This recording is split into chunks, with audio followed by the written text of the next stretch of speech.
Okay, I think we're live, everyone. So welcome to this very special and last-minute dev.life Community Developer Hangout session. If you're not familiar with dev.life, it's an every 2-week developer hangout with Liferay subject matter experts and hands-on coding to enhance your Liferay developer experience. That didn't sound like I was reading it, did it? Our next official session is next Tuesday at 2 p.m. GMT. So if you're interested, check us out on liferay.com. To see what's happening and what sessions are coming up. My name is James Faulkner. Actually, my name is fake Ray Augé. I'm the Director of Awesome, also known as the Community Manager at Liferay. And today we have the real Ray Augé, a Senior Architect at Liferay, and he's going to reveal some very interesting secrets and tips about the future of Liferay development with OSGi. As always, this session, and as all dev.life sessions, are recorded. And you can find the recording on YouTube after the session, immediately after the session, as well as our dev.life homepage on liferay.com. If you go to the community page and look for dev.life on the left, you'll find a calendar of future events and other interesting things about the world of Liferay. So without further babbling on my part, I'm going to hand it off to Ray. So welcome, Ray, and the floor is yours. Hey everybody, welcome to this very impromptu meeting that we kind of did at the last minute. I'm here at Liferay headquarters in Los Angeles with a room full of Liferayers, and I basically wanted to talk about what the state of the art is in OSGi and in Liferay in the future and what all that means. So. First off, James, I just want to make sure that the audio and the video is working fine. Yeah, it sounds really good, Ray. Thanks. All right. So the first thing I want to start off with is just a little bit of communicating what the goal is here. Why are we doing all of this nasty breaking of master every other day? Why are we making all of these changes, and what does it all mean, and how is, what's the plan, what's the strategy? So the first thing to start with is that Liferay is a very large, complex application, and so that presents problems on many different levels. I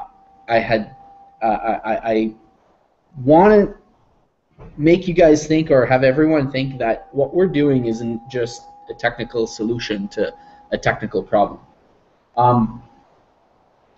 We have problems that, and I think any company that has a similar type of product has a problem when it comes to marketing, sales, release process, getting buy-in from developers. Whenever you think of, I have to download a 400 megabyte thing in order to do my job, that's immediately a turn-off to most developers out there in the world. They don't like to see that. They would much rather download, these small things, these npm downloads from JavaScript files, or even just individual Maven jar files, and get going really quickly. That's what they want to do. So when developers are presented with Liferay, it's like, and so that's really hard to sell. It's really hard to sell. It's really hard to market. Even though we have tens of thousands of features, and people really like that as a first notion, their first reaction isn't that, when I get this 10,000 features, I can't get rid of any of them. I am forced with all of them, and there's no questions about that. So we really want to modularize, and so I wrote the word modularity here in my little notes, which you can't see live, but I guess I could share them now. This isn't a presentation at all, it's just my little notes app, which I'm going to show here.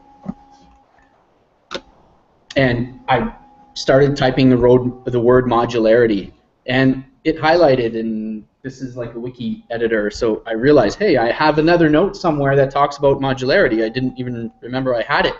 And it turns out that I wrote this about 2-3 years ago, and it was just sitting there, and it's like perfectly what I wanted to talk about, exactly what I wanted to talk about. All of the different things, or the different aspects that are the ultimate goal and the ultimate prize to doing all of the work that we're doing. So a couple of highlights here is stabilizing change. And how do you stabilize change? We've had a historical problem with stable change management. When we release a .1 or a .2 version of whatever product we have, we are almost immediately faced with problems from customers who take the plunge and say, wow, it doesn't compile. That's a really, really big problem of stability. Whether the product has no bugs or not, the fact that customers are immediately faced with an unknown change is a really big problem. Another thing is runtime support for things that are dynamic. And we've had plugins for a long time. We've had, hot deploy, and we have portlets and themes that you can hot deploy. These are all things that we built ourselves. In other words, you can't reuse something that you already have that's built in a different way and run it in Liferay. It's just impossible. You have to rebuild it according to our specifications because we designed this deployment and dependency management mechanism. And so not only did we build it, but we have to maintain it, which is a significant effort on its own because we're not using a standard of any kind. And so all the problems, every single one is ours. There's nobody else to go to. The other is creating better integration points. We have a whole bunch of really awesome integration points right now, but we have a whole bunch of integration points which are not so awesome. And there's a whole bunch of places where we would love to have integration points where we have to resort to really nasty things like using an ext environment, which is effectively modify the source yourself. Really, that's what it is. And expect us to support it, right? It's very, very difficult to support that kind of development. But we're not starting from a complete disaster zone, even though at sometimes, it may appear that way. We're not starting from scratch. Why?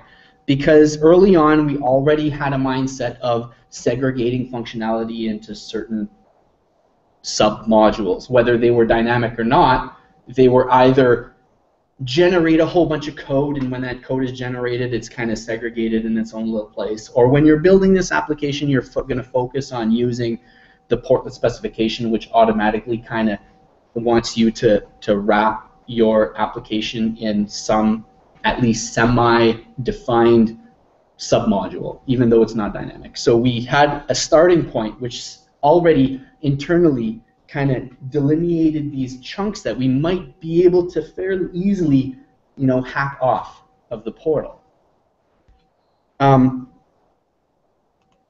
Such as, service builder, and so it comes, how do we make that modular? The other problem is testing.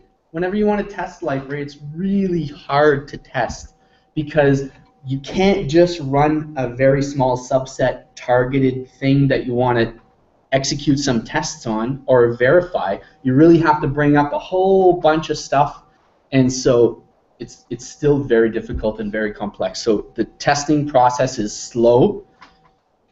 Not only that, but no one component is very well understood because there's no boundary to it. So you might be thinking you're looking in one place, but really it's so intermingled with other concerns that come from all these random places that it's just really, really hard to get your head around it.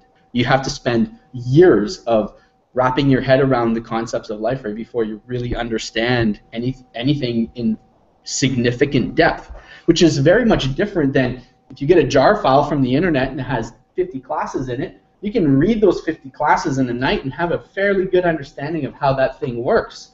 So it's really easy to say, oh yeah, that thing's bug-free, that's a great project.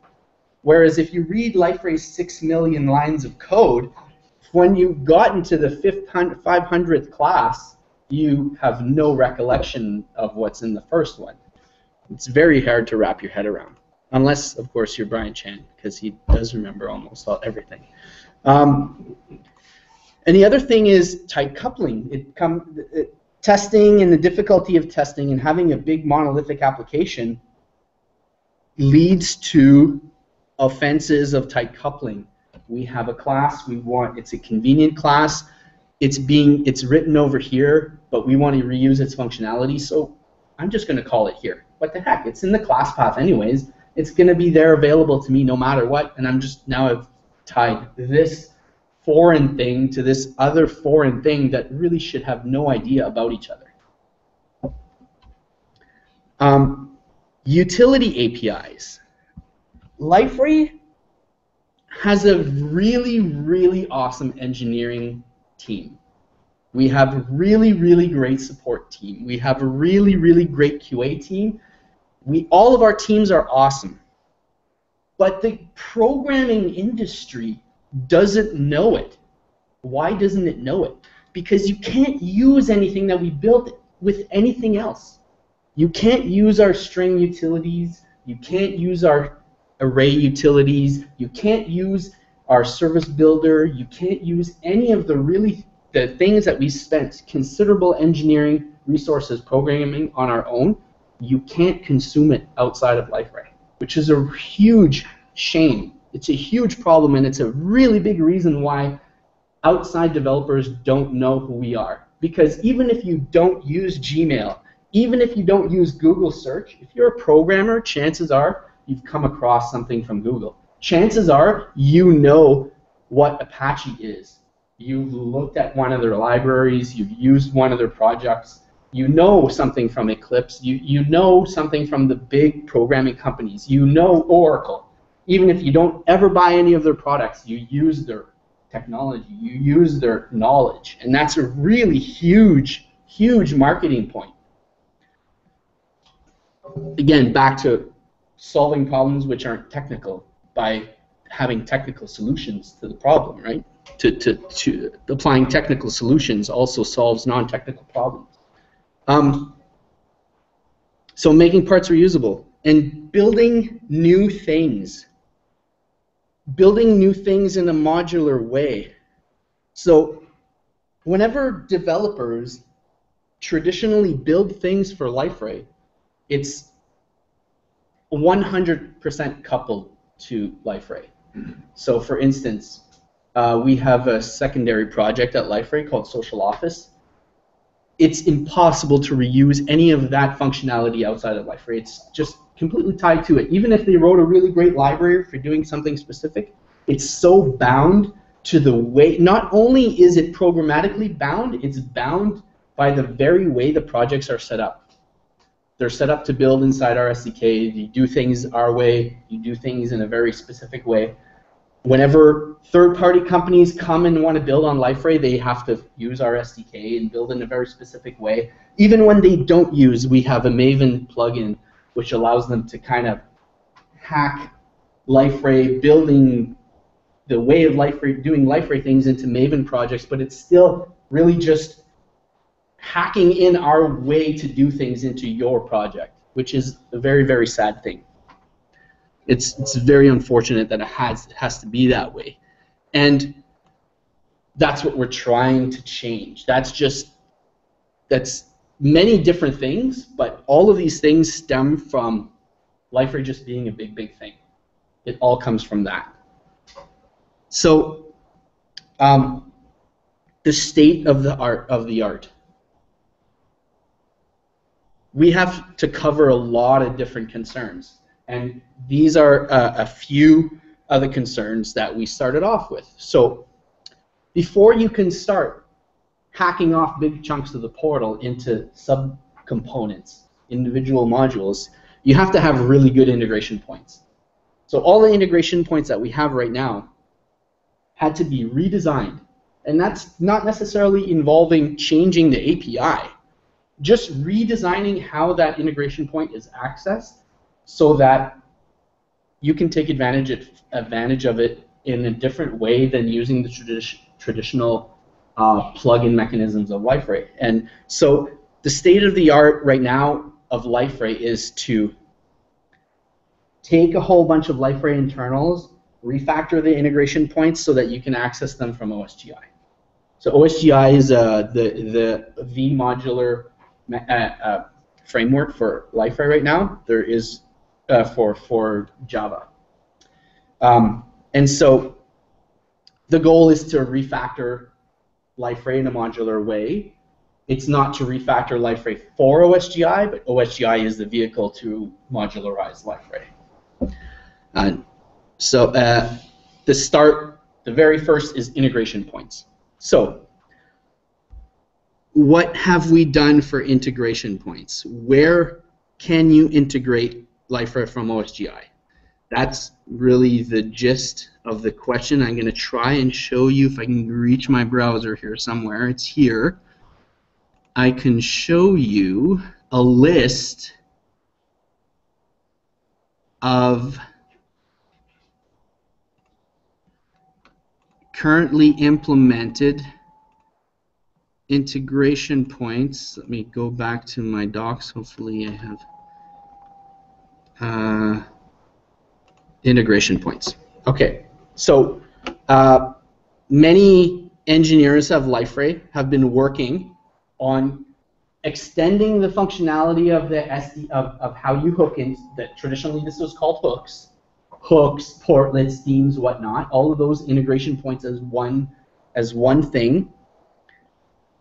We started off with these not being done, and all of these integration points are currently already implemented, and there's actually probably a few more here. So of note, you can see, for instance, model listeners, portlets, scheduler entries, upgrade process, filters, portlet filters. That wasn't even an integration point before. Service wrappers, all of the places where developers traditionally hook into Liferay, I would say a significant number. I'm not going to say 80. 80 is like the go-to percent. I'll say 79 of all points in Liferay are already converted to OSGi, accessible integration points, without breaking backwards compatibility, I might add. So your traditional SDK plugins still all work, but you also have a different way now to do it. And that's through OSGi. And I'm going to actually show some code and some examples of how to do that. And we have a lot of work to do. As you can see, we have lots of different things that we're working on. We want to extract a significant number of more of integration points, but not only that, we literally want to hack off big pieces of functionality which should be standalone, and those points themselves, they are not necessarily currently considered an integration point or a feature set, will become a separate module that you can bolt onto Liferay, which itself will have its own integration points. One that I can think of right now is like the Drools, the rules engine. The rules engine has an API in Liferay, but it does nothing without an implementation. It's just sitting there in the portal. So we take the rules engine out, we make it integrate to the portal through other integration points, and then that rules engine will be hookable and pluggable through its own integration mechanisms. So that means the portal, you'll be able to stand up a version of the portal at some point in the hopefully relatively near future, which has a very, very minimal set of functionality in it. Hopefully it's that, if it could be under that 100 megabyte download where you have a functional usable portal stood up, that would be, I think, a huge thing for us. So I'm going to go back to my little notes and mention that a big goal is to maintain Liferay 7 to be like, oh, you have to rebuild everything that you've ever done on Liferay because we redid everything and it's beautiful. But yeah, you have a lot of work to do before you get onto it. So yeah, buckle down.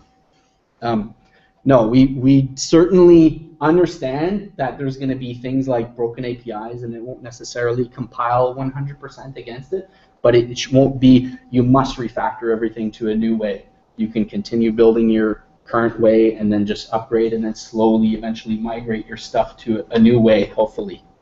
Hopefully you yourselves, I'm talking about the people who have developed, will see the benefit of doing things the new way and decide to move that way until one day we kind of deprecate all the old way and we're only using the new way. So that's one aspect. That's building stuff on top of Liferay.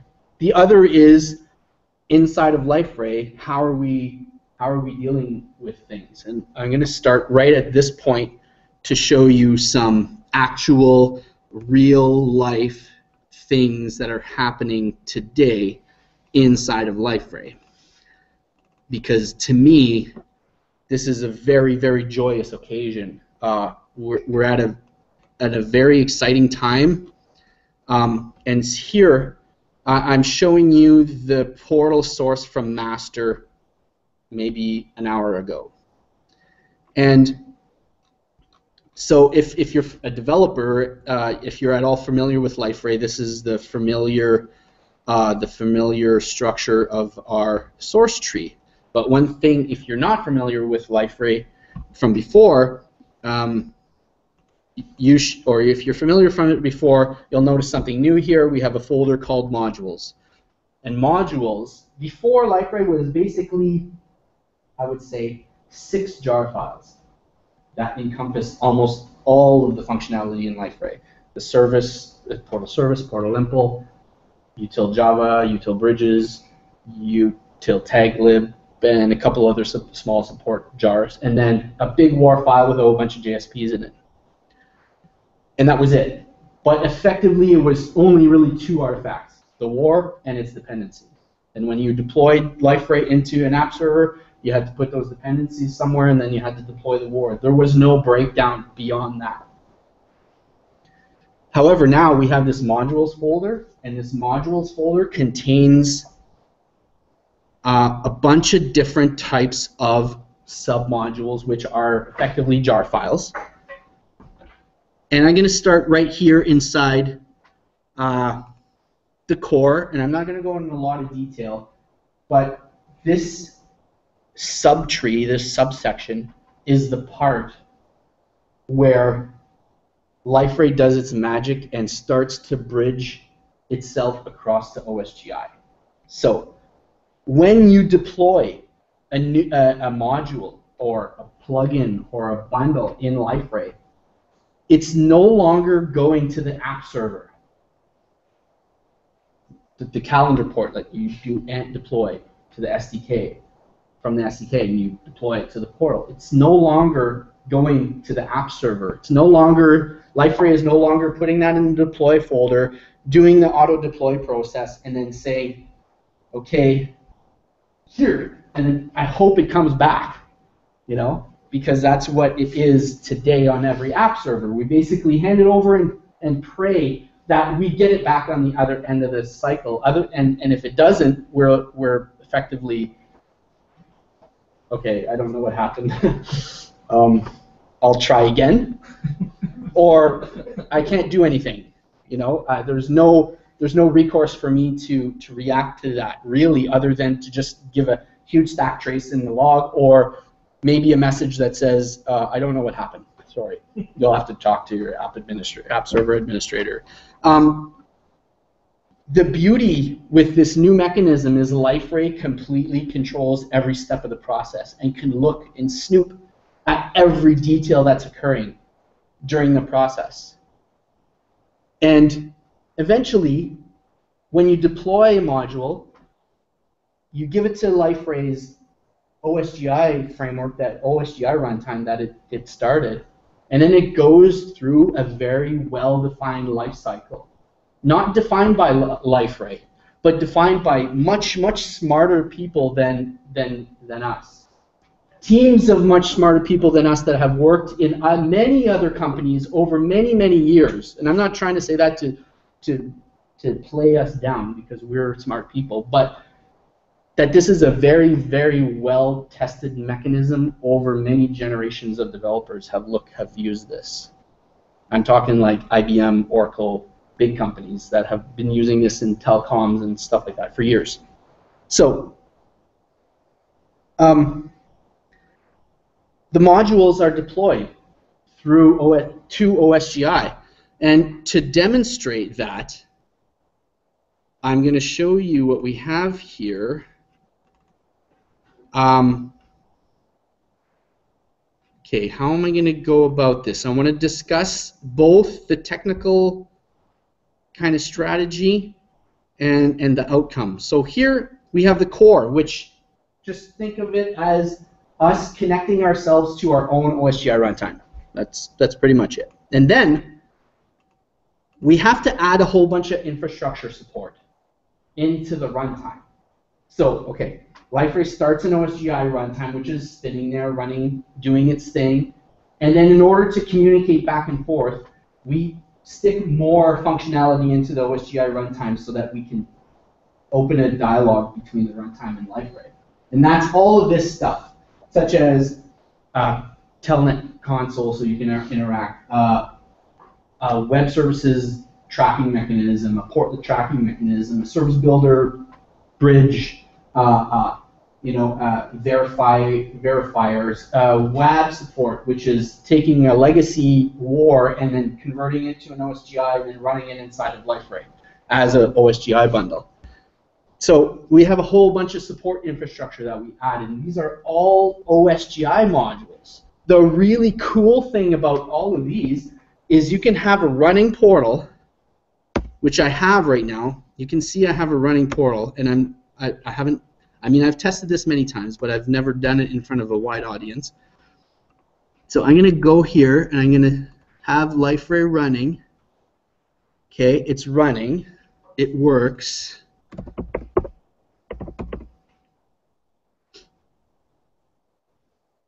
It operates. I'm going to go into the modules folder.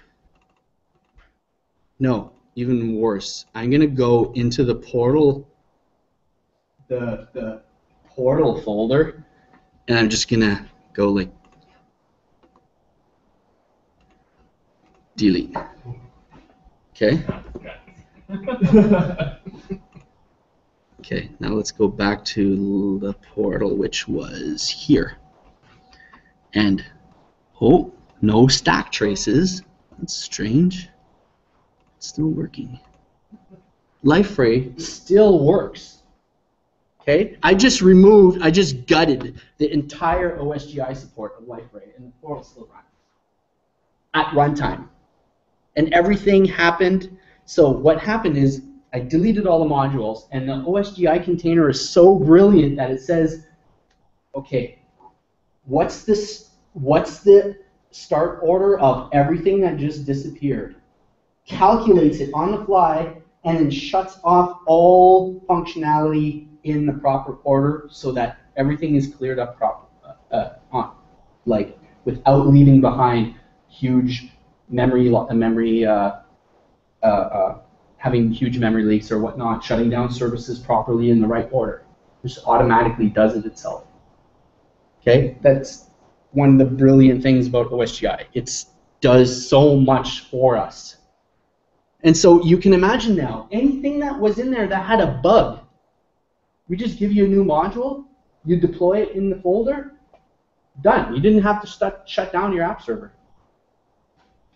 So imagine how much better, how much more confident a support engineer feels when he tells a customer, hey, we have a fix for you. Just drop it in. Whenever you have your slow time, you don't have to take your servers down. Just wait till you're not under immense load and just throw this in there, and it'll automatically, update itself. No problem. We're here for you.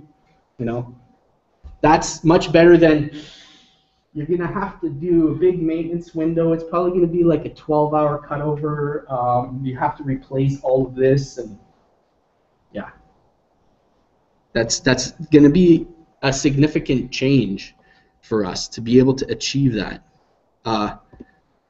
So let's go back, and I'm going to stop the portal, and I'm going to restart it because I want to show. Actually, I don't even need to start it. I'm just going to go to where is my shell. I'm going to go back here. I'm going to go back to modules.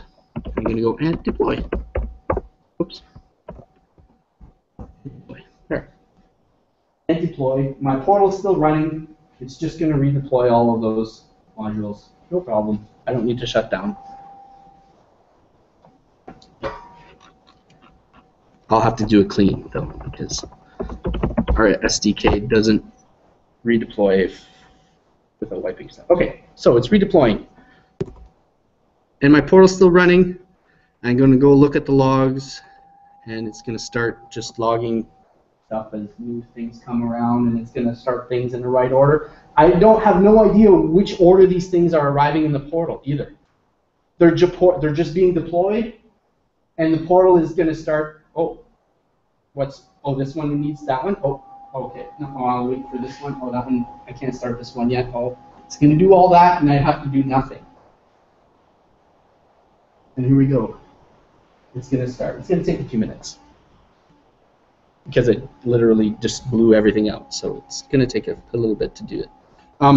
So that's a big change. Okay, so we're making a big change. We have all these modules. We're taking stuff out of the core. So this, what I've shown you so far, is just mainly support infrastructure. It's nothing. It's not a new feature. We haven't added like blogs 2.0 to Liferay. No, it's literally, you're going to get the exact same set of functionality out of using Liferay that we did before. We just redid the internals and the whole deployment dependency management system so that we can do other things that we needed to do, such as, now I'm going to show you the really crazy cool part that I find is awesome. There's another folder in here called apps. And this is where we went into the portal and we took out front-end functionality and segregated into a self-deployable standalone submodule, which if a company is not using the XSL content portlet, they just delete the jar file. It's no longer in the heap. It's no longer installed. There's no class space. It's literally not there anymore. And so if you're not using the dictionary portlet, which I don't know how many people use the dictionary portlet in production, I bet it's relatively low. But if you don't need it and you don't want it to just take up space in your deployment, just delete the jar file from the deploy folder.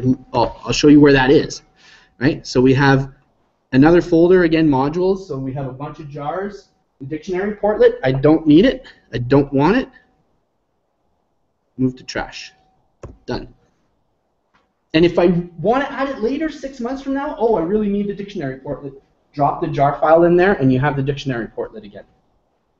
Okay? It's a beautiful thing. It means that we can actually get Dictionary Portlet 2.0 and release it next month and not have to go through Liferay has to release Liferay version 7.8 in order to get Dictionary Portlet 2.0, which is what we have to do now, right?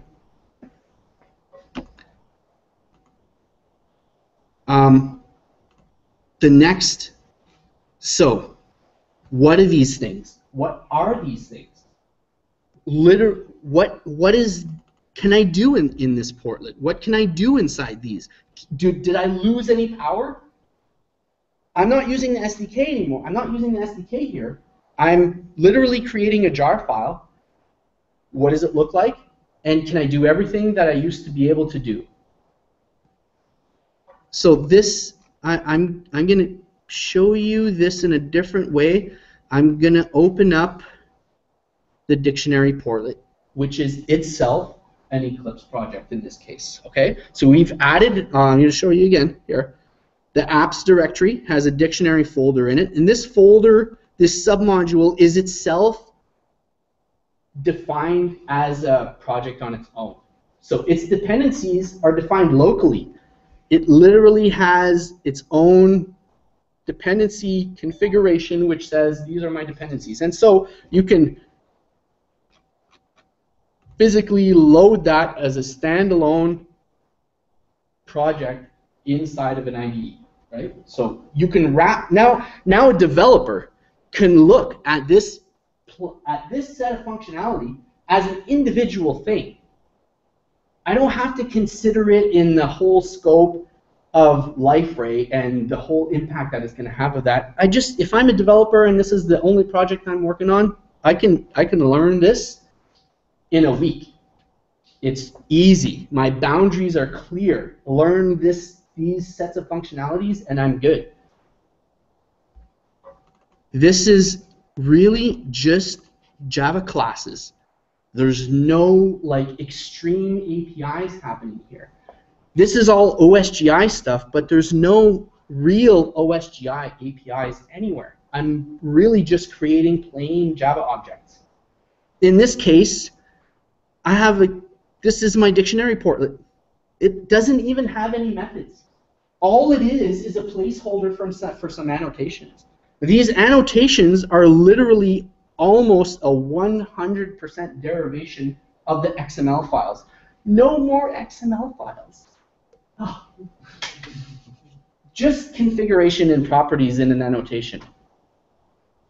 Very, very simple, very straightforward. And I mean, if I read off any property here, if you've spent any time working on Liferay portlets, they're easily recognizable.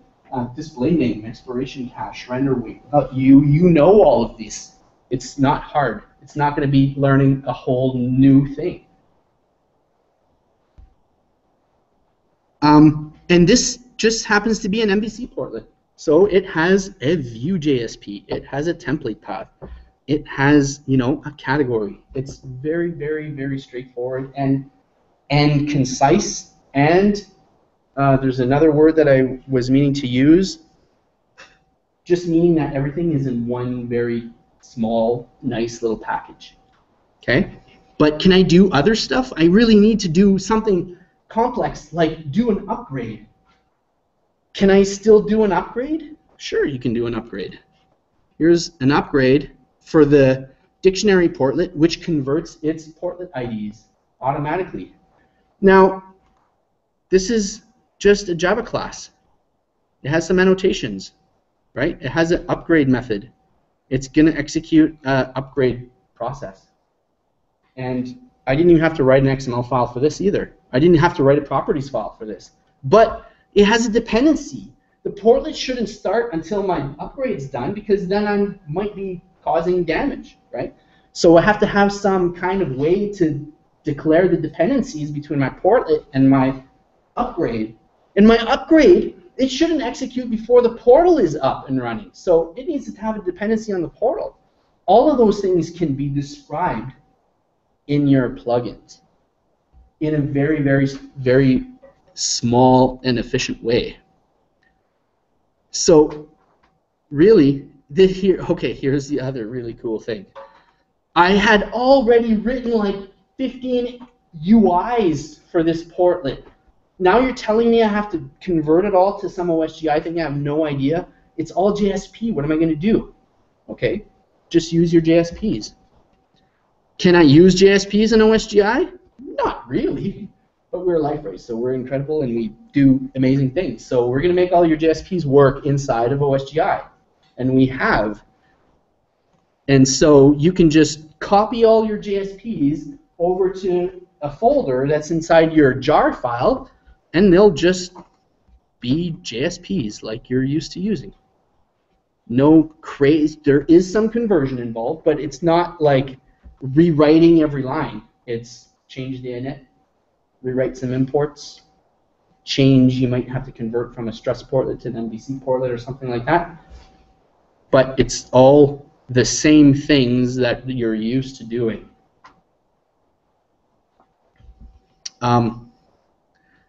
What else? So that's, okay, now that's taking something out of Liferay. This one used to be built into Liferay, and we've torn it out of Liferay, and we put it inside its own module. And now we can maintain it and manage it and play with it all on its own without affecting, you know, having to consider the whole big thing. And yes, you can have JavaScript files and CSS and all of that stuff. It still all works.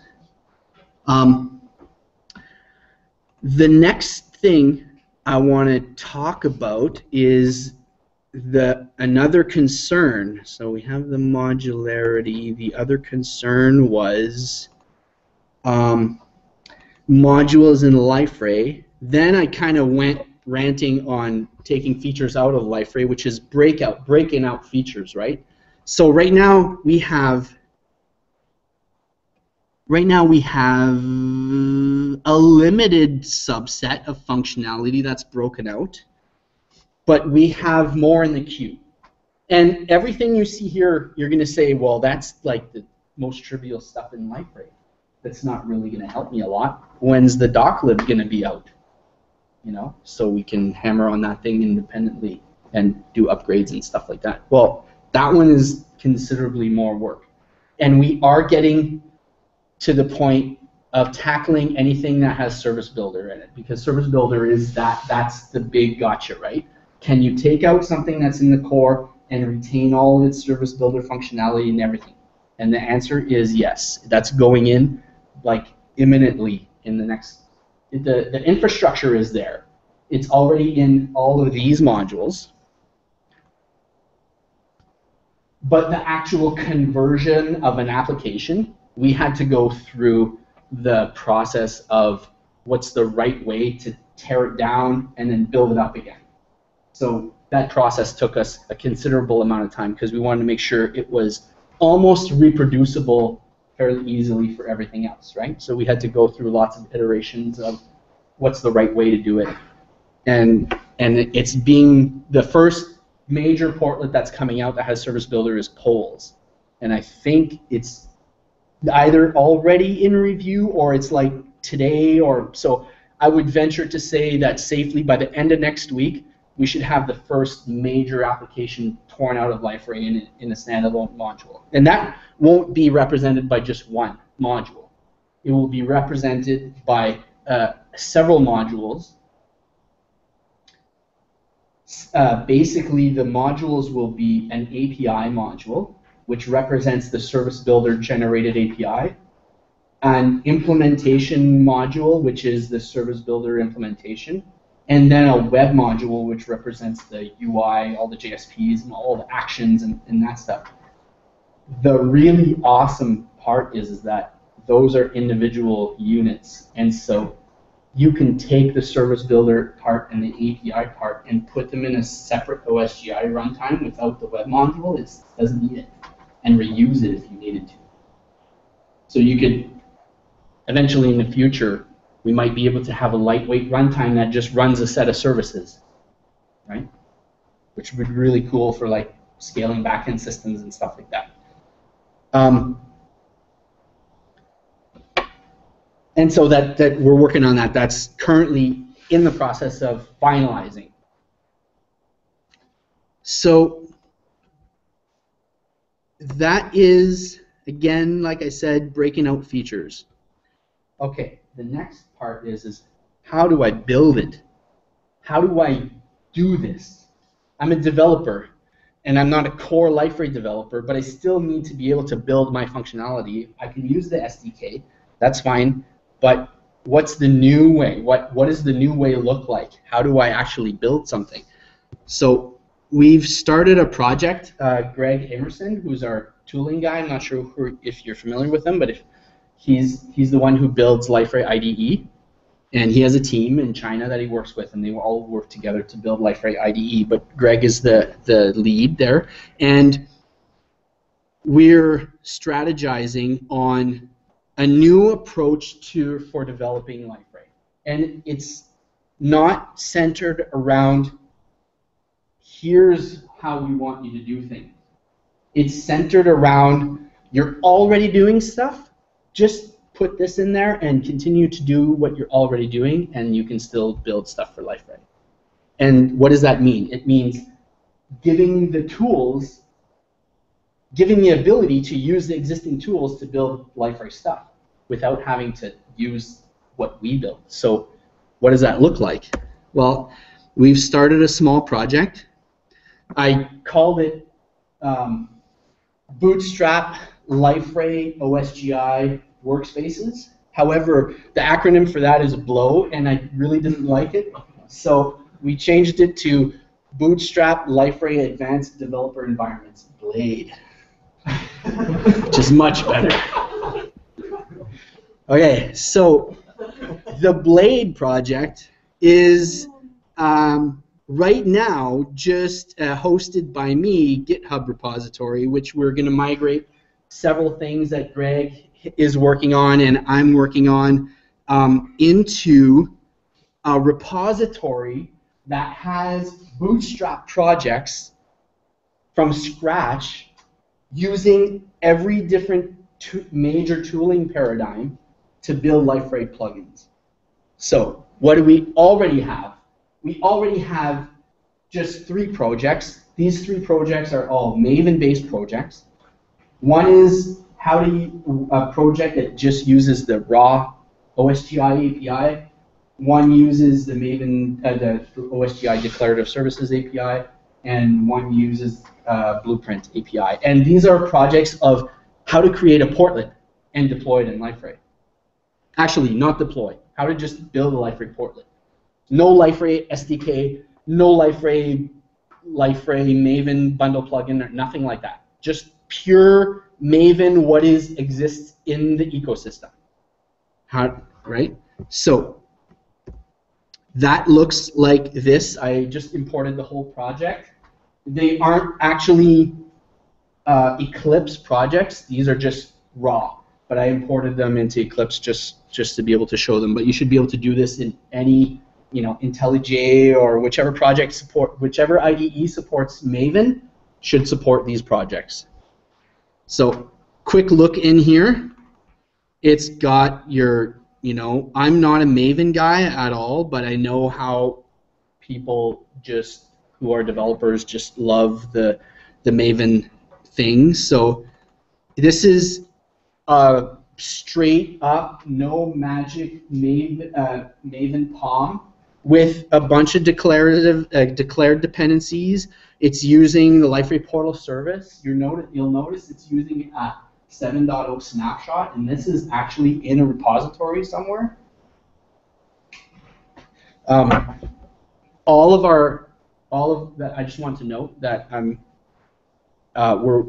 the release team right now is in the process of setting it up so that when we do milestones, we get a 7.0 snapshot of all of our major artifacts in our Maven repository. So you can actually do this. You may not be able to do this right this minute because I just deployed these into my local M2. But by the end of the day tomorrow, because we already released the milestone this morning of 7.0 just to play with, so these artifacts should be there within 48 hours, I would say. So you'll be able to do exactly this. And then there's some other OSGi dependencies here that has some annotations, some stuff that you just need in order to be able to do some of this work. And then you have a compiler plugin, and you have the non-Liferay Maven bundle plugin. This is like industry standard how you build OSGi modules with Maven. This is nothing to do with Liferay. And then there's the setup on how to do that. And I did add the Liferay repository, public repository in here just so that the project is configured properly. And so when I push that up, it'll be able to do that. And so what do I have inside here? Inside here, there's a standard Maven project. Okay, there's an activator class. This activator class is because this portlet uses the raw OSGi API. Okay, so it's talking directly OSGi language to do all the work, and it does some stuff. And at the end of this stuff that it's done doing, there's a portlet in the portal. A new one, sample portlet OSGi API, so sample portlet. And when it's on the page, it prints hello world. And this is a regular Java class. It doesn't even have any annotations. It's just that's the entire project right there. 3 files: the POM, and 2 Java classes. And when I deploy this, where is my console? Here. Sample Maven OSGi. Oops, almost made a bad word there in Maven speak. Clean install. Okay, so I'm just building a jar file, which I use. I don't even know how to do the normal build, so I just always end up doing install in Maven. I think there's one that doesn't actually copy the file, but anyways, so I get a target folder, and there's a sample jar file in here that was created by the build. I'm going to copy that. I'm going to go over to the modules folder and just paste that into the modules folder quickly. Let's go over to the, see if I can catch it. Install. Okay, so I caught it installed. OSGi API, installed, result, registered, a bunch of stuff started. I'm going to go to the portal, refresh, make sure everything is running. Now don't forget that 10 minutes ago, 15 minutes ago, I deleted all of the module stuff, all the subsystem support in Liferay. Okay, and I haven't done anything since other than just redeploy everything. So I mean, my fingers are crossed here that there is a portlet in here with the word OSGi in the name, and it is, and I drop it there, and it works. I love it. Very, right? It's an awesome thing. It's a small thing, but it's a really huge thing at the same time. Okay, and it works, and it's functional, and you know it'll have all the features. Is there a configuration on here? No, there's not. But I'll demonstrate that in a minute. But that is a regular old portlet built by nothing to do with Liferay, just a regular Maven project that used some dependencies and built an OSGi module. Now, we have more examples of doing this, which is here. So that's one way. That's a pure OSGi, just in case someone wants to use pure OSGi. But you know what? I really don't like all that boilerplate code that it generated, so I want to use something a little bit more like refined, more concise. This one, this is a sample DS. Actually, before I do the sample, to me, DS is like the magic. So I'm going to go to Blueprint first. So inside of OSGi, you can use raw OSGi API. But that's for like if you really, really need to do something specific. Really, what I recommend is to use a dependency framework, or a component framework rather, on top of OSGi. Now, component framework in layman developer terms is really just something like Spring, which does all your wiring for you, right? You have a whole bunch of Java classes, you wire them all together, and that's your application. So a component framework is dependency injection, separation of concerns, and inversion of control, all boiled into something that does work. Google Juice is another one where you just define a whole bunch of Java classes and wire them together and all the components together, right?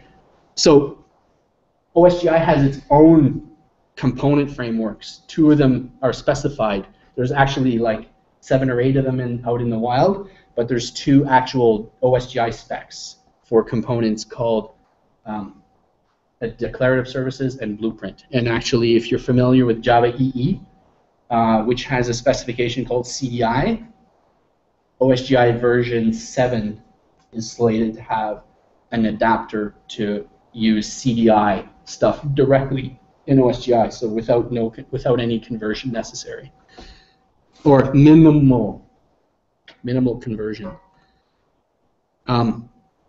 Okay, so I'm going to close this and I'm going to look at the Java stuff. So the Blueprint POM, the Blueprint POM is literally exactly the same. It has a slightly different set of instructions for the bundle plugin, and that's actually I think it's virtually the same, if I recall. Okay. Yeah, there's no activator in the blueprint because the blueprint does all of the activation of all of the components inside the bundle for you. Okay, so blueprint, what does it look like on the Java side? What is it? So I have a blueprint. I have my sample portlet blueprint, which is my actual Java portlet. But what else do I have inside my bundle? Nothing actually, other than this blueprint configuration file, which is like stemming from a historical, its ancestor is Spring Beans. So blueprint is a specification that derived out of a donation of a Spring Declarative DS, Spring DM to OSGi Alliance, and they spurned this blueprint specification for how to do beans in XML inside of OSGi. And so all it is a bean, which is literally just our Java class that I showed a second ago, with a service declaration, which says this bean is being registered into the OSGi runtime as a service. And it has these properties, just like I had inside. Oh no, I didn't show that yet. So yeah, it has a bunch of properties, right? That's my service. Cool. That's all I needed there. And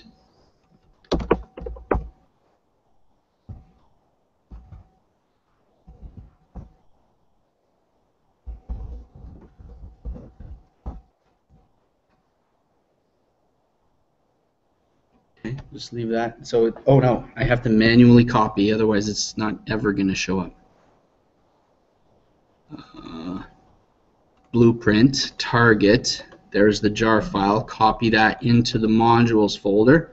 So we might add some candy around here, like, okay, when I say deploy, it copies it into, you know, something like that, into the Liferay folder. And now I have more logs here. If you look carefully, you will see sample Maven bundle, Maven blueprint, and a bunch of registered logs and stuff like that. And if I go now to my portal and I look again at what's available, I better refresh first. Just I'm not sure if that's going to actually update on its own. If I go blue, I have sample blueprint bundle, and that's a bundle built with a different technology of wiring, semantics, and deployed completely. Again, no Liferay SDK, no fancy stuff, just raw, pure Maven and Maven stuff that exists in the Maven world, building a Liferay plugin. So, and then I have this last one that I want to show you real quick. It's DS, Declarative Services. To me, this is my favorite. This is how I'm promoting that we build all the Liferay internals using a dependency mechanism. It's all DS. The POM file is virtually the same, slightly different configuration here. There's an annotation processor at runtime here, so I had to tell it, you know, some special rule to say process the DS annotations, but it's already there, and so if you were to reuse this, it would just work. And then I look inside here, and I have nothing except my Java class. No XML files, no additional Java classes, just my portlet. And just my portlet with annotations. My portlet with very few, and it's the exact same Java class plus some an annotation. That's it. And it has just the same type of stuff we looked at a moment ago with just properties and configuration. And when I do a build of this thing, directory sample DS and Google Maven clean install.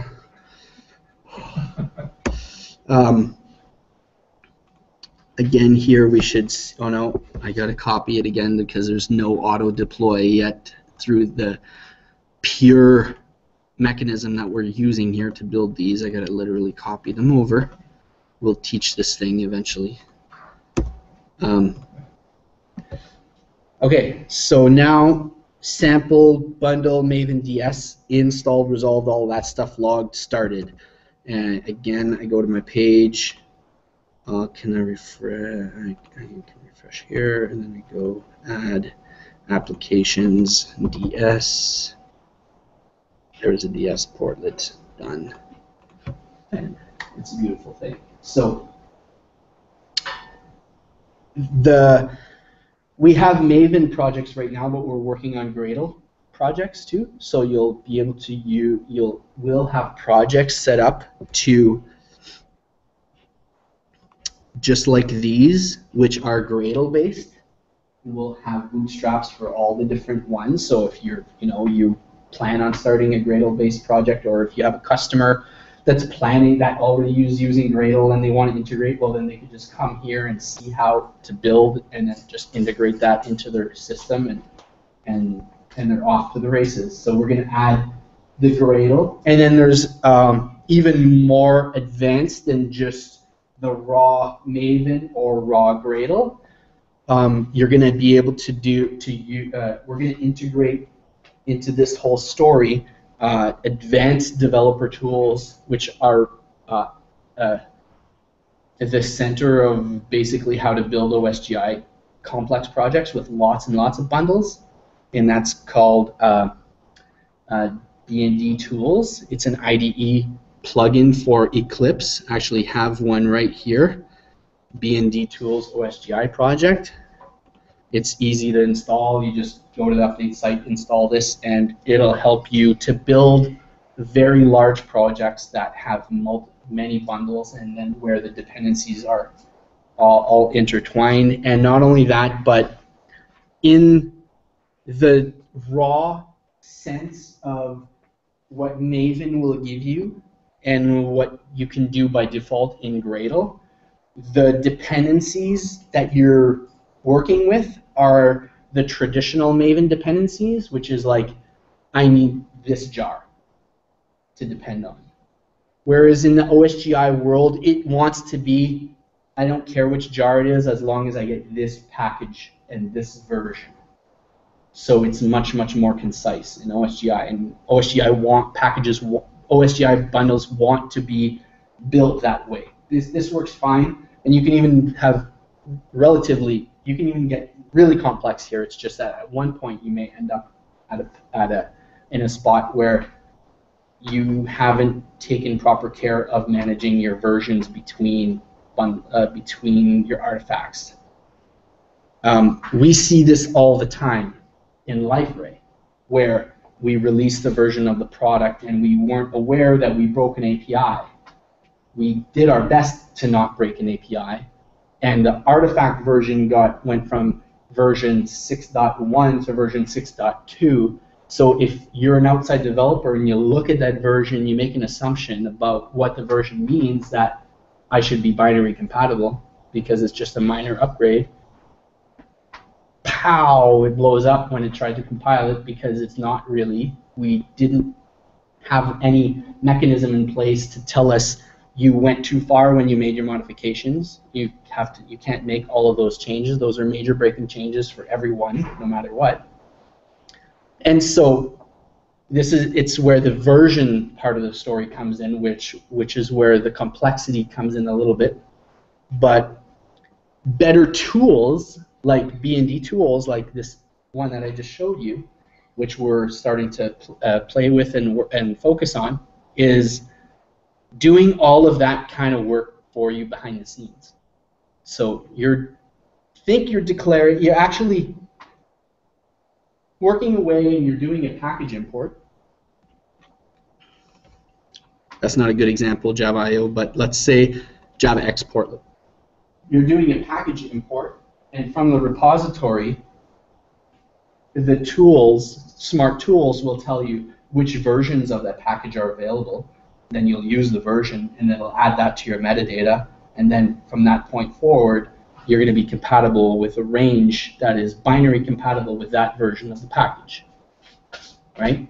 So it's guaranteed. The beauty of this is, what does this mean? Why is versioning so serious?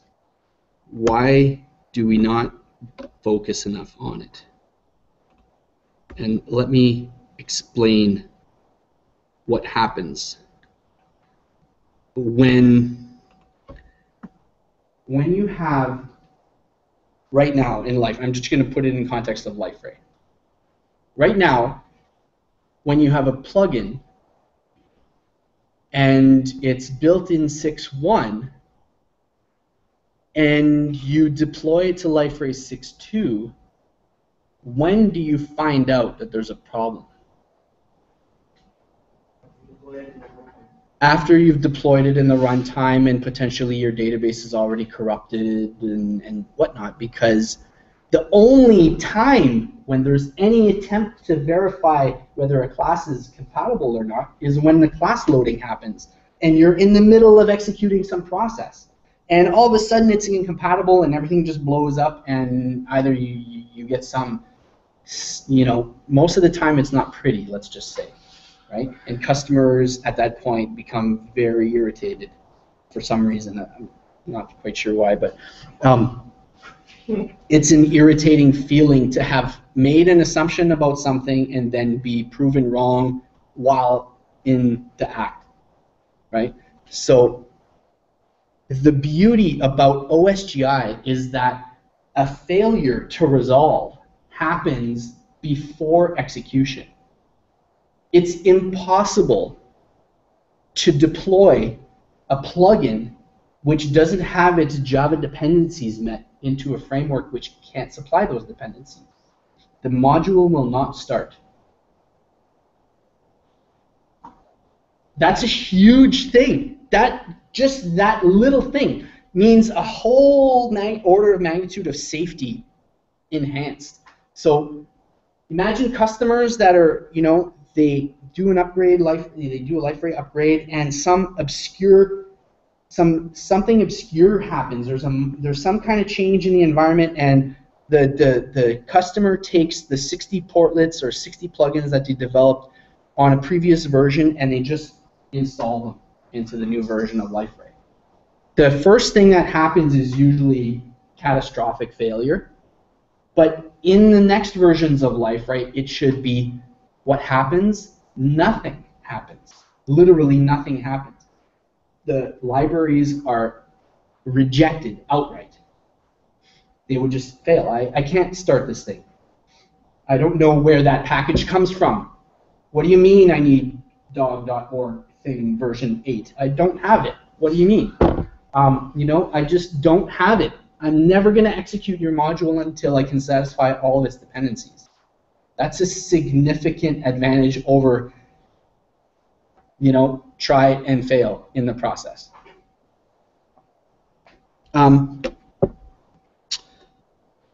So that's where we're going. That's the theory behind it anyways.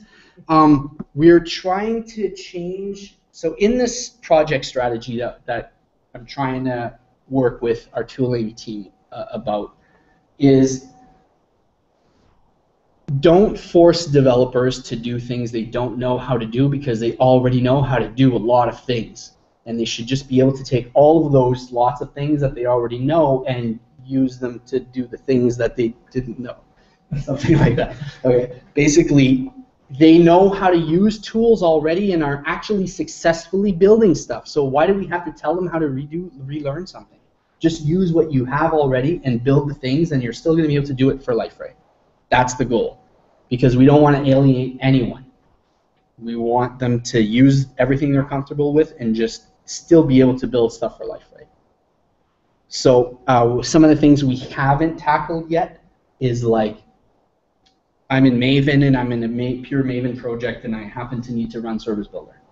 Well, we don't have that yet, but we will get to that point. I need to run a SAS minifier or whatever.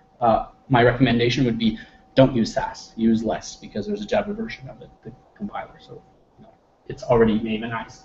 Use that. Don't force developers to do things that we use just because we think it's the best idea. Just use whatever you know is going to work. And if it's a Java, at the end of the day, it should run in our. If it's if it's an API and it's using our API, it should just run. Here's another beauty about OSGi services. And I'm going to go look at the Liferay project. And I'm going to show you some of the existing modules we have to show you what's really cool about this service model. So you're familiar with the old Java EE paradigm. I have an XML file. Inside my XML file, I write the Java class name of all these things that I have, and then the Java EE thing reads my application and starts all those Java objects. There's a problem with that. First of all, I didn't build the object. You're going to try and build it with some class loader that might be wrong. Not only that, but I can't add something into that object that I need at runtime, and so it forces me to do ugly things like create a static class that has a static method that's going to go and load something from some other place. I can't wire my objects together on my own. I can't do it myself. Somebody else is doing it. Liferay has a lot of places where we do this. And it worked for a long time, but it has severe problems. It means Liferay has to do a whole bunch of work to protect itself against failure. It has to do like, I better get his class loader, and I better set the context class loader, and I better do all this class loading stuff, because otherwise when he tries to do that, it's just going to blow up on me because I'm over here and he's over there. With OSGi, it doesn't do that. You have a class loader, and you load up inside your class loader. You wire your stuff together, and then you tell somebody else about it. Okay? You give an already instantiated object to whoever needs it. That's a very, very, very significant difference between how we used to do things and how we do things in the future. It means that I can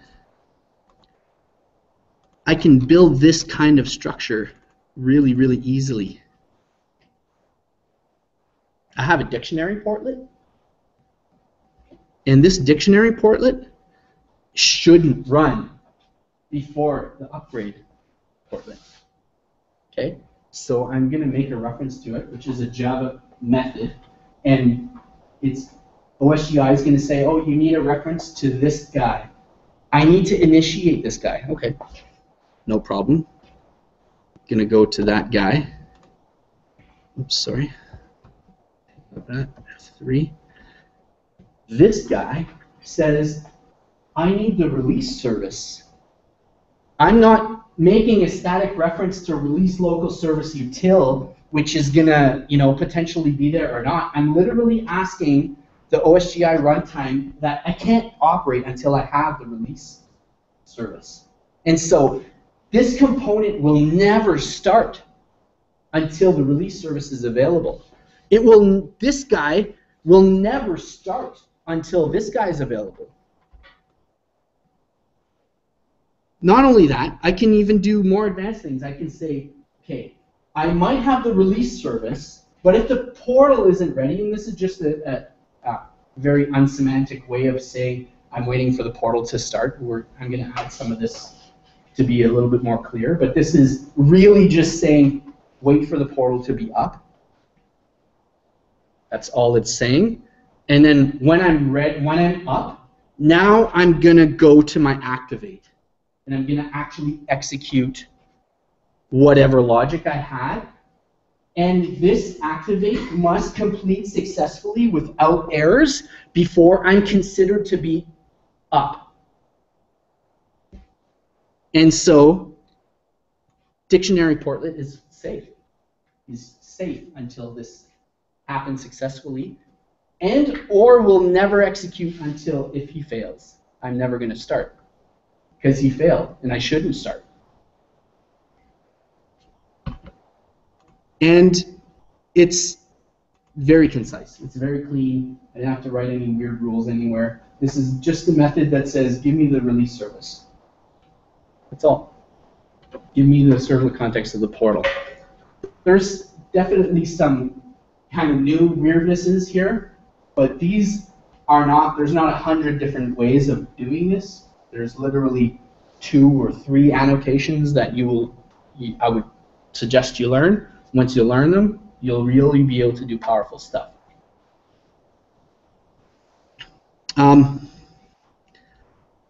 So that's wiring your stuff together without relying on somebody else wiring you together. I can ask for anything here. I can say I need the user local service, I need the release service, I need the message boards. Hey, the message boards, it's a peer of me. Now, okay, I'm gonna change this up a little bit. I'm gonna say that the polls has been removed from the core. Okay, let's imagine that we're inside the modules folder, and let's just look at it this way. The web proxy has a service. Okay, let's say the web proxy has service builder, and my XSL content needs to use the web proxy service builder. What was the traditional way of getting that to work? Class loader hackery to the end of the world to get it to work, because we had to copy a jar file from one to the other, get someone up here to look at the implementation bundle and wire it into that other Java class, and now you had his API bundle over here and another API bundle over here, and then we had to serialize all the Java objects over when you're communicating between the two, and then we had to reinstantiate a mock object over here which just mocked the API, and it was really bad. It's really bad. Here, these two guys live in the same universe. One can directly talk to the other one without the portal knowing anything about that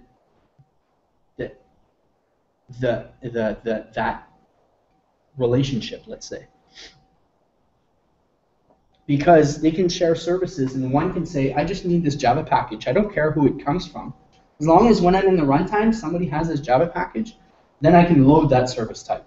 I can say, I need this Java package. Okay, I can load the Java package. Great. I don't care who gave it to me, as long as I can get it. Service registry. Can I get a service by that type? Yes, here you go. Cast it to the type because it's from the origin class loader, no problem. Now we can communicate. Now we can communicate to with that service, and our two modules are talking to each other. This means very powerful things. It means stuff that we always had to push up into the core in order to make modules communicate across each other. We don't have to do that anymore. You can have 50 bundles all designed to work together without modifying the core at all and without doing class loader hackery. That's the really key thing.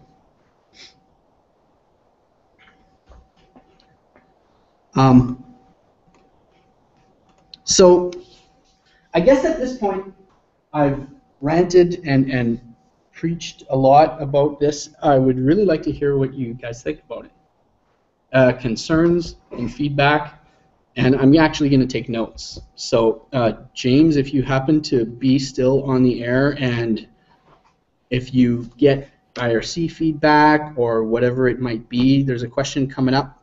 Yeah. I have a couple questions there. Okay, a couple questions. So, how many total modules are there? How many total modules are there? Do you mean how many do we have? How many do we plan to have? How many is possible? Okay, so currently we have maybe 20 modules, I guess. Yeah, I would say around 20 modules. How many modules do we plan to have? I wouldn't put a hard number on it, but I would imagine it's going to be something logical. Like we've extracted 30 portlets from the core. There's 30 portlets plus the number of APIs that generates, something like that. It'll be like kind of relative to the amount of change we make. So if we take out, hopefully we hit 30 portlets. That'll mean minimally 30 more modules. Hey Ray, can you switch off your screen sharing? Oh yes, I can do that. During Q&A? Okay. All right. So I would imagine that easily we could end up with hundreds of modules. And ultimately, how many can we have? there are projects out in the wilderness that have thousands of modules in them. So then going forward, how big is WebSphere? It's gigs of, so like, I don't know, how much is the default WebSphere installation? 500 megs? At least, no, maybe 900 megs, or I'm guessing roughly. It's very big, and that is completely OSGi.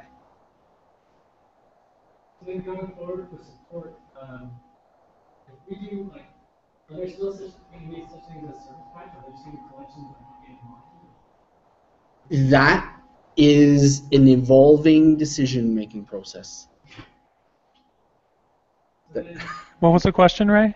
Oh, sorry. The question was, how will this affect support, and will there be a collection? Will there still be service packs or collections of updated modules? Which will there be service packs or will there be collections of updated modules?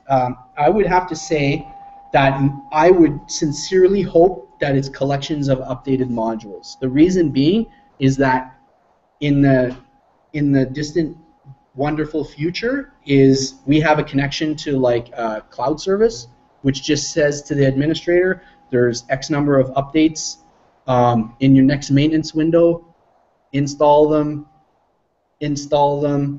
verify everything's good in a UAT environment, click a button, push those to production. Production doesn't necessarily go down, it stays hot, the modules get replaced live, and within, you know, some very, very narrow window of maintenance, you've upgraded.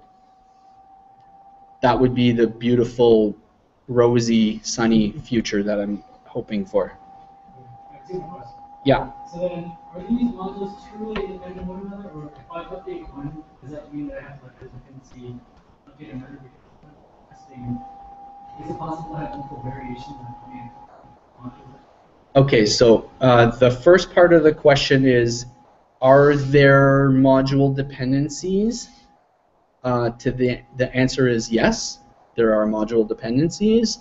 Does that affect the number of possible permutations, I guess, of installed things in your runtime? Yes, it does. Because it might mean that it's possible to have a version, let's say we release Liferay 7, and we have in Liferay 7 the blogs portlet as it was extracted as a module from Liferay 7. It's now version 7 of the blogs, but it's in Liferay. And there's a bug specific to blogs in one of the dependencies it has in the core, like the language API. But the language API is working fine for everyone else. We might just install a version of the language API just for the blogs to be fixed and work. It might happen. We will try not to, but it will be a possibility that we never had before. We would have had to do ugly class loader hacks in order to solve that problem, but we would have the option to do it in the future. It wouldn't be like, okay, we're going to do this and we're going to have all these, you know, trees of individual. That will not be the goal. It will be an option. The last question was, so when you deleted the total module, like you wiped out, is there a way for us, because it seems like, I don't know, something like Auge is like a big black box that we just kind of have to set our parallel different. Okay. Is there a way for us to log all that stuff and actually see what's going on? Oh, yes. One of the really coolest features of OSGi is how many ways you can actually talk to it. What was the question, Ray? Sorry. Is there a way to log the changes that are happening in your OSGi environment in order to kind of observe what the state of your OSGi runtime is and basically introspect it and see what's going on? The answer is certainly there is. Screen share. Oh yeah, I'm just going to do a quick screen share. Bear with me 2 seconds. This is we would not have been able to get as far as we have without exactly what you're talking about, even on the developer side. So it's not just a necessity for, can you see this, James? Yes.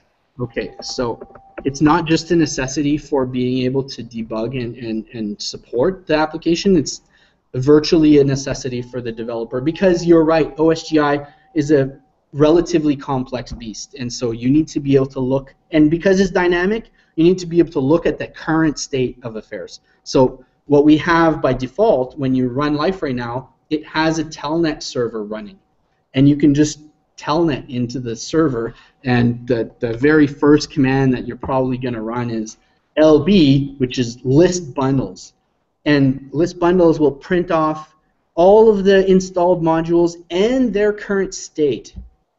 Okay, so I have everything that's in there, and so you can actually see I installed these Maven plugins here. I should have corrected the names inside the module so that they actually showed that they were DS blueprint, but that's just the name and anything. Anyways, these are there. I can do crazy things like stop 56. Oh, don't worry about that stack trace. It's just a bug in the actual console. But now you can see I stopped 56, and now bundle 56 is no longer in the active state, it's in the resolved state, and I can uninstall 56. Okay, again, ignore the stack trace. 56 is no longer there. I can install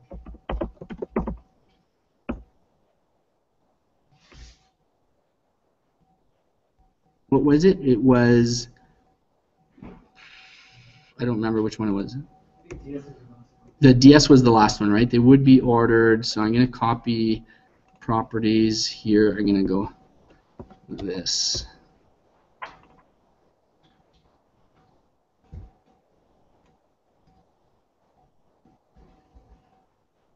So imagine, okay, your customer's system is acting up and they need a hot fix for something. You get authorization to access their system through SSH, to talk to the database, to kind of introspect the system. You load up a telnet server. You realize they have a wrong version of some module. You need to update it. Here you go. This can be an HTTP URL. This can be a URL that goes to anywhere. And install.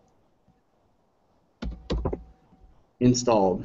Start 57. Boom. You're done. Fix the problem. Okay.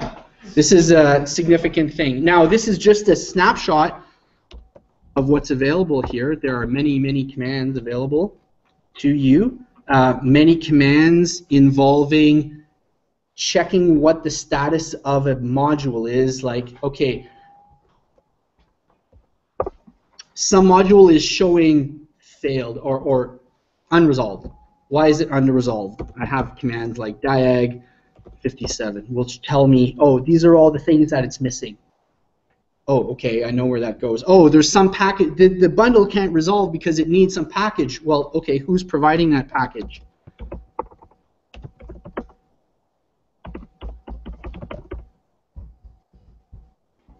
Who's providing com Liferay util? Okay, it's being provided by bundle 0. The first line here says org eclipse, but this is the system bundle, which is basically Liferay. So bundle 0 is providing com Liferay util. That's correct. That's who should be using it. That's who should be providing it. Oh, not only that, but look at, there's 3 bundles that are using that package. And which ones are they? Web proxy, XSL content, and the JSP compiler. So it's much more powerful and much more information than you ever could have gotten before outside of OSGi, because literally you'd have to look at the file system, try and guess what the class path is of something running, and then just look inside the jar files and try and figure it out. Here you actually are being told a lot of information that you get easily, very easily. Hey, Ray. one thing I think needs to be said, this is, I think, going to be much more useful than just what you're doing here, like for support teams and production debugging. Uh, you don't have to give complete access. You can just give like telnet or SSH access into Yeah. the server and discover things on the command line very quickly. Because I Yeah. remember when we were hacking with this at EclipseCon, we were able to do like database queries and stuff like that from the OSGi console. Yeah. So you can, from this console, you can actually instantiate Java classes. You can script things together. You can create custom commands that execute particular code. It's not something you want to give out to everyone, but it's something that by default we've limited to localhost telnet. So you have to get into the system to be able to use it first. So it's not, we've deliberately made it isolated to the system because there's already plenty of ways to get into the servers. Usually there's a SSH on the server or something more secure. So once you're in the server, then you could use a local telnet client to get into to Liferay and then do whatever you need to do. Hey Ray, one more question. On the IRC channel, there's I think there's a couple, including me. There's a fear that I've done a bunch of work on Liferay 6. I've got these awesome portlets. What can developers expect as far as a transition to Liferay 7? Okay, this is a part that I was going to demonstrate, and I'm glad you reminded me to do so. One thing I wanted to show here.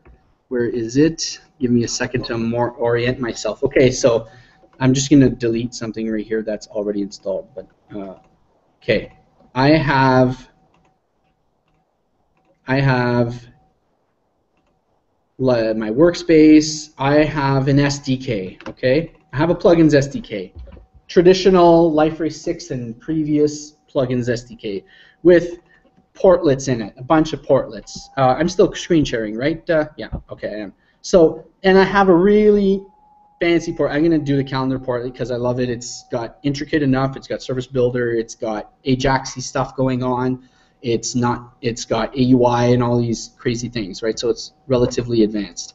That's why it's a good candidate. But I have my calendar portlet, and I'm gonna do ant clean deploy.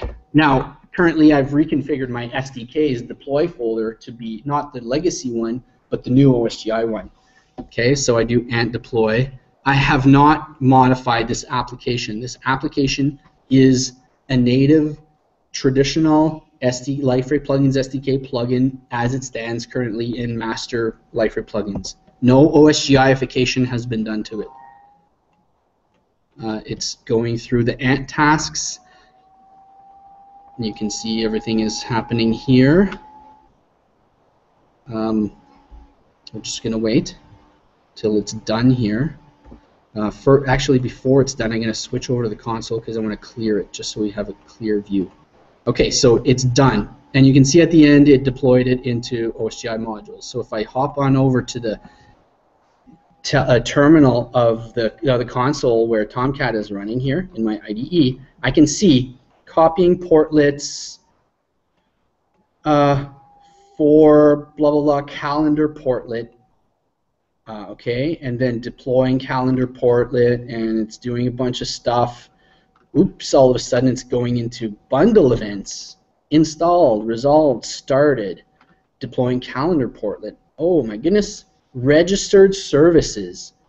Cool. Notification sender has been registered. Calendar data handler has been registered. Message listeners have been registered. A really cool thing, the calendar services themselves have been registered as real OSGi services. So I have a service builder portlet that I built out of stock legacy style plugin development in Liferay. Use service builder. And now I can consume it from another plugin, calling the services and the APIs directly with no bridge, no proxy in between me and it. So there's no class loader proxy here. This is straight up, I can talk to this guy directly. When I get a service here, I don't get a proxy of it, I get the real Java object. Now I'm carrying on, you'll see all of the different implementation parts of my application are being registered as services.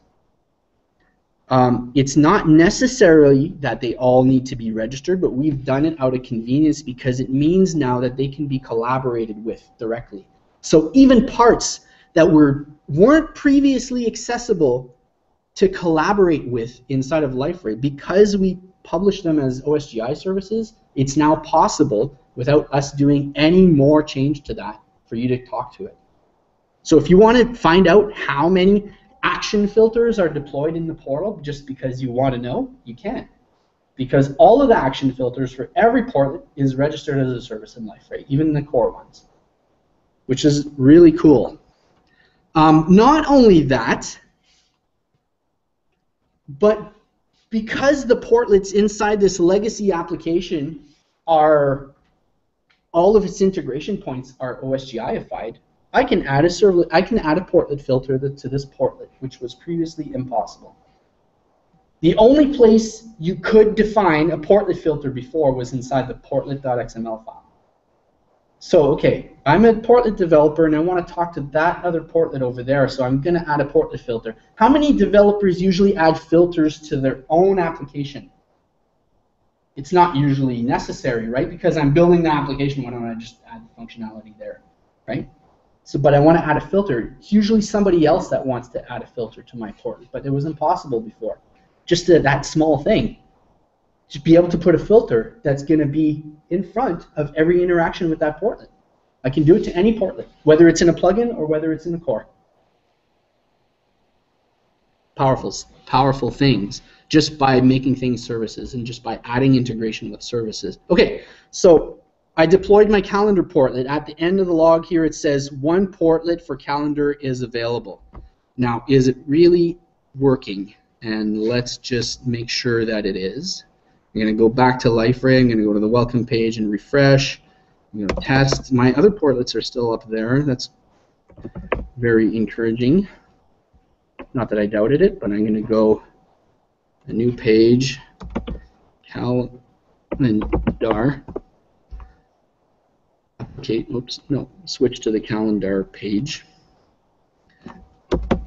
Look for the calendar portlet. It is deployed. Okay, before I do this, before I add it to the page, I'm gonna ensure you without doubt that that's the right one. Okay, so we're gonna look in the log here. Can I tell? Yes, it should tell me here that my app server is actually home Roddy AS Liferay portal Tomcat 7.42. That's the actual app server that's running. Okay, so I don't want to lie to you. I'm going to go to my folder. Where are my folders? Here. I'm going to go home. I'm going to close this. I'm going to go to here, Liferay portal Tomcat. Look in the web apps folder just in case I'm cheating. The calendar portlet is not there. It's not deployed to the app server, okay? Tomcat has no idea that the calendar portlet even exists. Now I'm going to go back to Liferay and I'm going to take this calendar portlet and I'm going to put it on the page. Now, again, this portlet has not been modified from the SDK at all. None of its JSPs, none of its Java classes, nothing has been modified. None of its JavaScript files, none of its anything, none of its resources. Everything is literally 100% intact.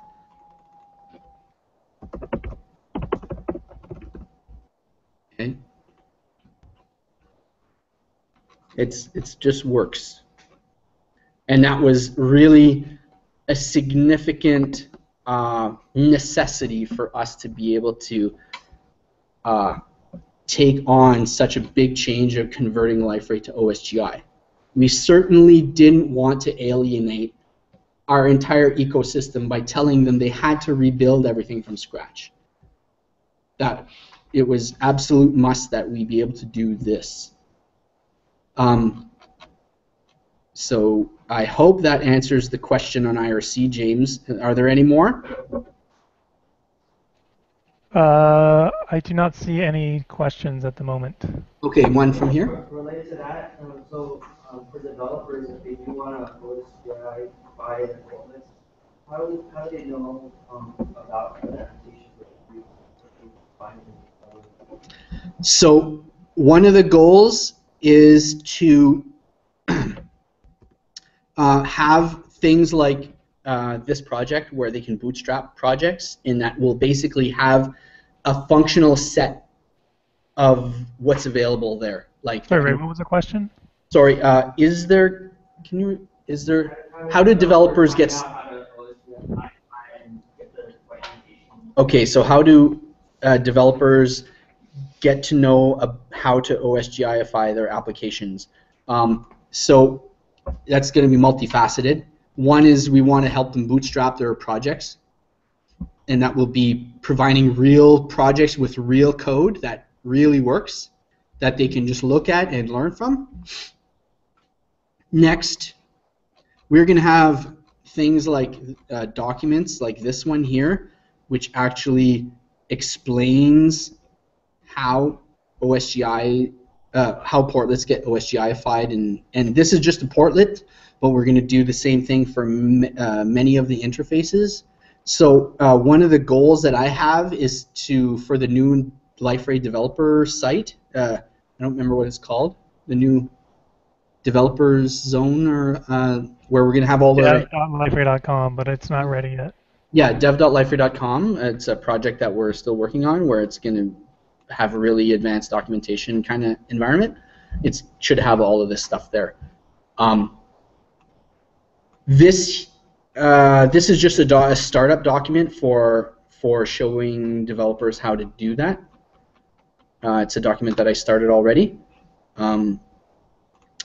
For core developers, I've started a document that's being actually applied by one of our engineers here in the LA office to convert existing portlets from the core to OSGi portlets, and it says every single step that you need to take. Okay, copy the language files here, do this operation on them, and change them. So it should be relatively similar to take a standard portlet and apply pretty much what this is, and then convert it to an OSGi portlet.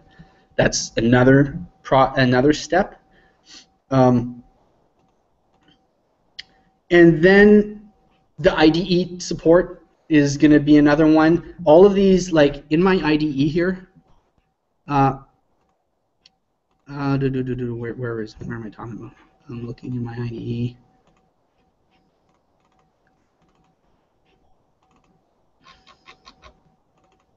Source.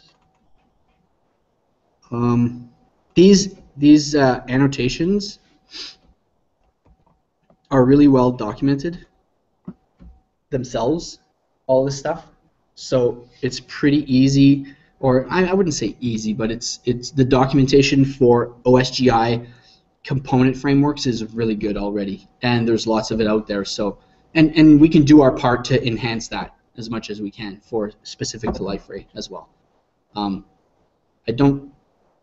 I'm hoping that this change is much more fun for us to do than anything we've had to do before. Before, documenting anything has been like, okay, well, I wrote that thing 8 months ago and I've been killing bugs for the last 8 months. I don't want to go back and write docs for that. This is, I feel that the developers, the engineers who are all involved with this, as time passes, the morale is really improving because they're seeing a much different environment to work in, and that leads to being willing to do things like document better. Right? Hey Ray, question from IRC. What's the recommended framework for front-end development? It looks like JSP support is just a workaround. JSP support is full and complete. However, I'm not even sure what our recommended front-end technology is, and I would say that it's really developer choice. I think that for the foreseeable future, Liferay is going to continue to use JSP simply because we have such an investment in it. I'm hoping that the story changes a little bit, though, in the sense that our JSP story won't be a JSP story of a single war with 20,000 JSPs in it. It will be a story of many different individual modules that individually use JSP, and then those modules may change on their own as time evolves, which is, I think, a much bigger, much different story than what we had when we were looking at it as a whole thing. It's kind of scary to consider change, but when we look at individual pieces, it's much easier to consider change on those small pieces. So I think it'll be easier to evolve away from it. However, I mean, JSP is just so fast. That's another thing. I know it's ugly, and we have hacky kind of scriptlet code all over in it, but I don't ever see it going away 100%. But I would not know which other option to suggest as a front runner. Are there any frameworks that you suspect will be affected by OSGi in Liferay? The use of the framework in Liferay? I think there's some frameworks that are less considered now that may actually become much more interesting in OSGi. I think two of them are definitely Vaadin, but I can see also Wicket, because of its object model, becoming much more popular, because it's so much closer to fitting the paradigm of Java versus a template language. So I can see Wicket happening. There is a movement inside Java EE to extract the facelet template engine from Java server faces, and so if that were to happen, it would mean that pure Java could use facelets as a templating engine. The benefit there is that the facelet design already implements things like extension and overriding of components. So it's like a Java model where you can extend a component with another component, and it has kind of like that polymorphism and extensibility model built into it. So if it ever were to become separate from Java server faces, I could see that fitting in really well. I'm not sure what the exact timeline for that is. I know it's just talk. Right now it's just talk, but it's being talked by some fairly significant people. So I think Java server faces will prove to function on its own, but may also prove that it's how huge it really is when you come to try and use it in OSGi. But we're definitely gonna transport it. So I don't think it's gonna have any problems. Struts, we're trying to let it die as quickly as we can. We're migrating anything that we migrate out of the core. We're migrating away from struts. So hopefully there will be a day where Liferay will not be a struts-based application. So that's. But I mean, we haven't even talked about that possibility yet. I mean, the implication there yet. So, but it's a possibility. We're also, the UI teams are really working on different kinds of applications built in Liferay, like standalone applications, which are basically consuming Liferay as a black box. Liferay is more like a runtime than a UI infrastructure. So people might be building Liferay applications out of the Play framework, or some Grails or something like that, where they're doing all of their front end stuff in that, and Liferay is just a runtime. So I'm not really sure about that. Since I'm not directly involved with any of the front end stuff, I'm skeptical, or I wouldn't want to make any statements about what the optimal choices are for that. So I'll leave that to the UI people. Sorry. Anyone else? Any questions? More questions? How long have we been online? Almost 2 hours. 2 hours. So one follow-up question to the frameworks question is, from a customer service perspective, do you foresee the amount of choices, meaning that we as in Liferay support, or support orgs in general, we have partners, do they need to become experts in all of these new technologies?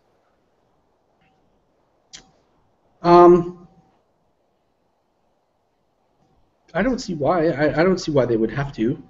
I don't think OSGi changes that. I don't think OSGi changes that. I agree with that statement. I don't think it does. I think what OSGi does do is make development like a nimble process, right? You're now able to react much more quickly with smaller types of changes as opposed to having to reconsider full-blown application, full-blown application redesign. We have 20 portlets that are all faces, and we need to, oh man, OSGi is suddenly here. We have to convert everything to Wicket, which is like a 3-year undertaking, right? That will certainly not be how we expect things to unfold. It should be, if you choose to start focusing your energy on building things the OSGi way, we hope that you see the value and the benefit of doing it, and we'll make it as easy on you as possible. We'll try our best to just make the best tools available, but certainly it's not. We don't want you to lose any of the expertise people have. Yeah, we don't want people. That's like I said earlier. We're not trying to tell people how. We traditionally have told people how to build stuff, and we shouldn't really be telling people how to build stuff. They are smart people, and so they should build stuff the way they feel they should build stuff, and we'll just try to make it work. I mean, we'll do our best to make our part bulletproof so that their stuff just works on our stuff. Anything else? Is it tied in with Liferay Cloud Services and how we actually So the question is this tying up into Liferay Cloud Services and how we update modules on the fly? It will certainly impact it at one point. Yes. Right now there are two separate things because that framework is entirely built on the fixed pack model. So until fixed packs can either work with or be replaced by changing modules as whole modules as opposed to patching a patching mechanism, there may even be a point where it's like a hybrid model. Some stuff isn't modularized yet, so you need a patching mechanism for that, but at the same time we had to modify these 3 modules. So when you start up again, you're going to have these 3 new modules. It might be that even for a relatively long time. I don't know. It really depends on if Liferay gets to the point where every single piece of Liferay is a module inside the OSGi runtime, then we should be able to do everything without any patching mechanisms. It should be just replacing modules. But and we would love to be there for 7.0, but it's not probably not going to happen for 7.0, even though we definitely are going to try to get there. It's not likely to happen, at least not in my... If Brian was sitting here, he might have a different opinion, but I'm still trying to be relatively realistic within what I'm seeing as being possible right now. I'm very hopeful for what's possible, but I want to be realistic too. So, okay, well that's almost 2 hours on the nose, and I think I should let everyone go back to work. Thank you. So thanks, Ray. So we'll close the session, and again, the recording will be available on liferay.com/community/dev.life. You can see the URL there in the box below. And again, thank you very much, Ray, for your time. Very interesting stuff. Can't wait to start playing with it. I noticed we'll have a milestone of Liferay 7 out very soon.